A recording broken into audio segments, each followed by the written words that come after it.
माफी मांगो सोनिया गांधी आदिवासियों से, माफी मांगो औरतों से, माफी मांगो गरीब।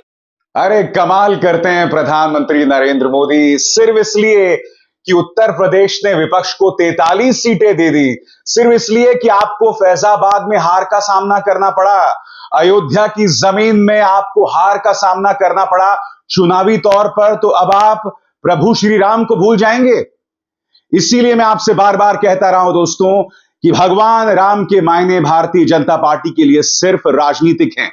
देखिए, कल शाम को जब भाजपा के मुख्यालय प्रधानमंत्री पहुंचते हैं तो भारत माता की जय के नारे लगाते हैं, मगर उसके बाद जय श्री राम का नारा नहीं लगता, उसके बाद जय जगन्नाथ के नारे लगते हैं। क्यों? क्योंकि उड़ीसा में सरकार बन गई है दोस्तों। क्यों? क्योंकि उड़ीसा ने लोकसभा में बंपर छप्पर फाड़ सीटें दी हैं। क्यों दी है ये तो उड़ीसा की जनता जाने, मगर कल प्रधानमंत्री ने कहीं ना कहीं जो मिसाल दी उससे यह पता चलता है कि सिर्फ आपको अयोध्या में हार का सामना करना पड़ा तो आप राम को भूल गए, अब आप जय जगन्नाथ कर रहे हैं। सुनिए प्रधानमंत्री ने क्या किया। जय जगन्नाथ, जय जगन्नाथ।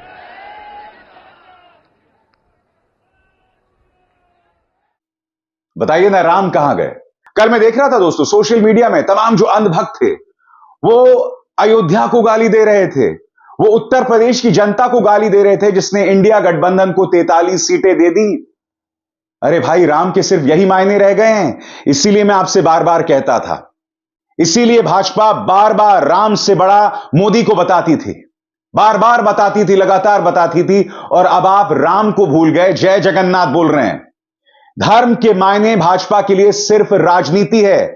सिर्फ इसलिए कि उड़ीसा ने तुम्हें छप्पर फाड़ सीटें दी, सरकार बनवा दी वहां पर, इसलिए आप जय जगन्नाथ कहेंगे? खुलेआम इस तरह का खेल हो रहा है दोस्तों। प्रधानमंत्री नरेंद्र मोदी का चेहरा देखिए, वो नूरानी चमक गायब है, क्योंकि बहुमत से 30 सीटें दूर रह गई हैं दोस्तों। यह चुनाव एक करारा सबक है अहंकार के लिए।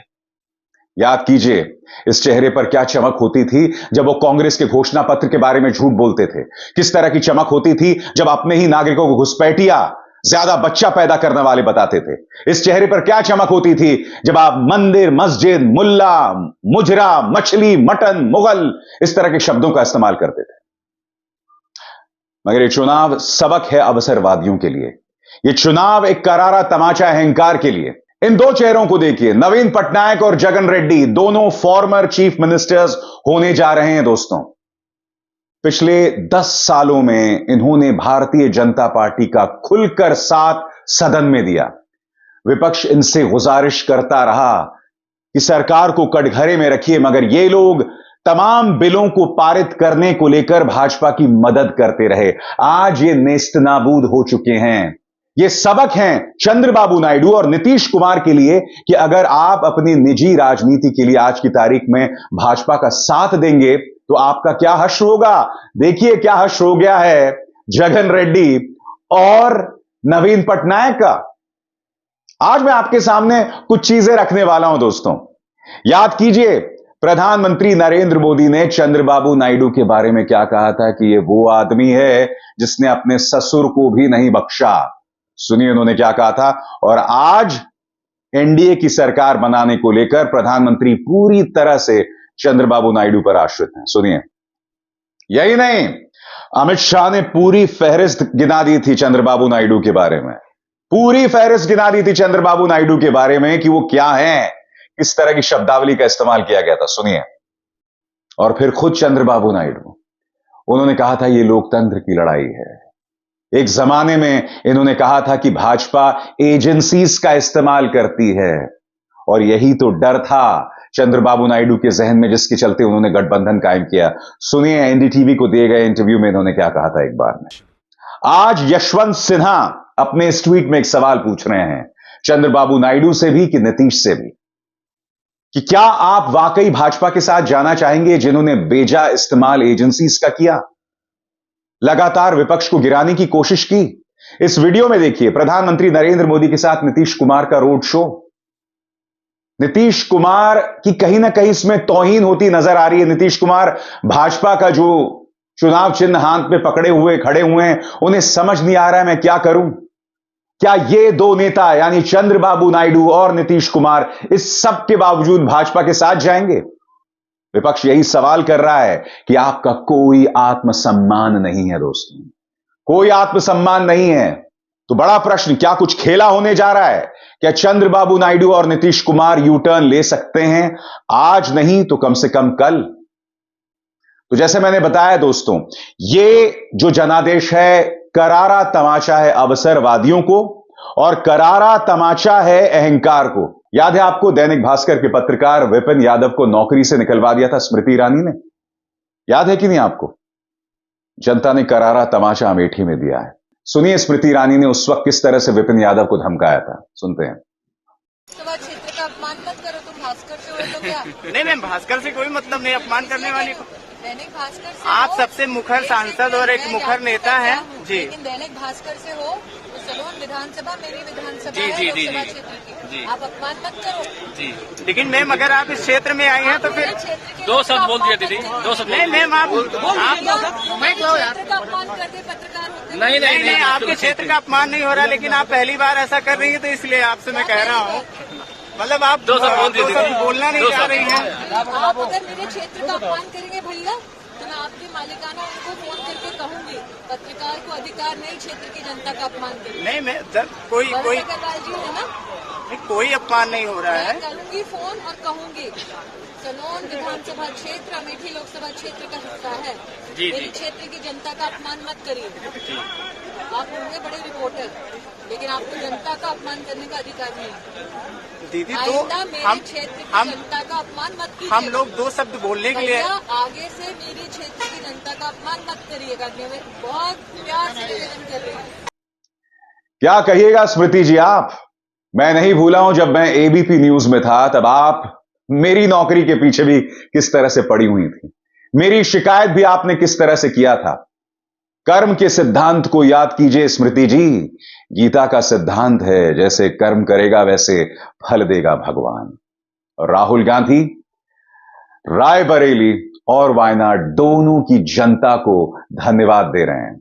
और ये जो संदेश है ना, ये करारा तमाचा है स्मृति पर भी, क्योंकि स्मृति महिला और बाल विकास कल्याण मंत्री न रहकर सिर्फ राहुल गांधी के मामलों की मंत्री बनकर रह गई थी। राहुल गांधी ने उन पर कोई टिप्पणी नहीं की दोस्तों, मगर यह संदेश वो जनता को दे रहे हैं। सुनिए वो क्या कह रहे हैं। Thank you to the people of Wayanad and Raebareli for the huge support that you have given me.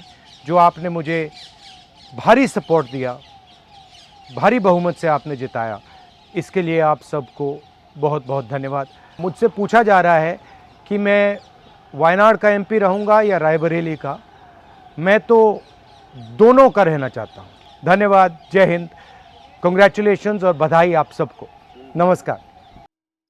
यही नहीं, जिस उत्तर प्रदेश ने अखिलेश यादव को 43 सीटें दी, वो जनता को कुछ इस अंदाज में हाथ जोड़कर धन्यवाद दे रहे हैं। यकीनन दोस्तों, अखिलेश यादव इंडिया गठबंधन की तरफ से सबसे बड़े नेता के तौर पर साबित हुए हैं। अखिलेश और राहुल, तेजस्वी भी लड़े, खूब लड़े। पिछली बार के मुकाबले उन्हें बेहतर सफलता मिली, मगर यह ना भूलें दोस्तों कि तेजस्वी की लड़ाई बहुत मुश्किल थी। यह ना भूलें कि प्रधानमंत्री नरेंद्र मोदी ने तमाम जो जातियां हैं उन्हें अपने साथ लामबंद कर दी थी। उनके साथ जितन राम मांझी थे, चिराग पासवान थे, नीतीश कुमार थे, तमाम जो अगड़ी जातियों का समूह था। और इस सब के खिलाफ तेजस्वी लड़ रहे थे। तेजस्वी अकेले थे। ये मत भूलिए, उस गठबंधन में वो अकेले नेता थे, अकेले नेता। और इसलिए तेजस्वी की लड़ाई बहुत मुश्किल थी। मगर अखिलेश की भी लड़ाई कम आसान नहीं थी दोस्तों। और जीत के बाद 43 सीटों के बाद वो क्या कह रहे हैं।